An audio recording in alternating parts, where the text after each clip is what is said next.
آج کسی بھی محفل میں چلے جائیے، ہر ایک سے یہی سوال سننے کو ملتا ہے کہ ووٹ کس کو دو گے؟ کوئی کہتا ہے کہ میں اس کو دوں گا جو وقت پڑنے پر میرا کوئی جائز ناجائز کام تو کروا سکے، گویا ووٹ نہ ہوا رشوت ہو گئی کہ ادھر ووٹ دو اور ادھر کام نکلواؤ۔ کوئی کہتا ہے کہ میں تو اپنی برادری کو دوں گا، گویا ساری دنیا کی قابلیت تو ان کی ہی برادری پر ختم ہے۔ کوئی کہتا ہے کہ میں تو اس کو دوں گا جو جیت رہا ہو، گویا ووٹ نہ ہوا سٹا ہو گیا۔ کوئی کہتا ہے کہ سسٹم ہی ٹھیک نہیں، میں تو ووٹ ڈالوں گا ہی نہیں، گویا آپ کے ووٹ نہ ڈالنے سے تو سب ٹھیک ہو جائے گا نا۔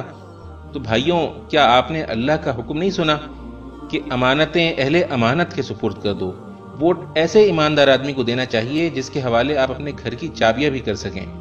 اگر آپ اپنے گھر کی چابیاں اس کو نہیں دے سکتے تو اتنے بڑے ملک کے خزانے کیسے آپ اس کے حوالے کر سکتے ہیں؟ ووٹ ایک گواہی بھی ہے۔ اللہ نے فرمایا ہے کہ انصاف کی گواہی دینے والے بنو۔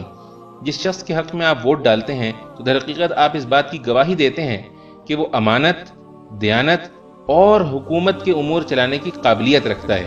اور ووٹ نہ ڈالنے والے وہ بھی اللہ کے اس فرمان کو یاد رکھیں کہ اس شخص سے بڑا ظالم اور کون ہوگا جس کے ذمے اللہ کی طرف سے گواہی ہو اور وہ اسے چھپائے۔ پھر سنیں میرے بھائی، ووٹ ایک سفارش بھی ہے۔ اللہ نے فرمایا ہے کہ جو بھلائی کی سفارش کرے گا وہ اس میں سے اپنا حصہ پائے گا، اور جو برائی کی سفارش کرے گا وہ اس میں سے اپنا حصہ پائے گا۔ آپ کے ووٹ سے جو جیتے گا، آپ کی برادری کا ہو یا نہ ہو، اور ملک میں اچھے کام کرے گا، اس میں آپ کا بھی اجر ہوگا، اور اگر وہ برے کام کرے گا تو اس کے گناہ میں آپ بھی برابر کے شریک ہوں گے۔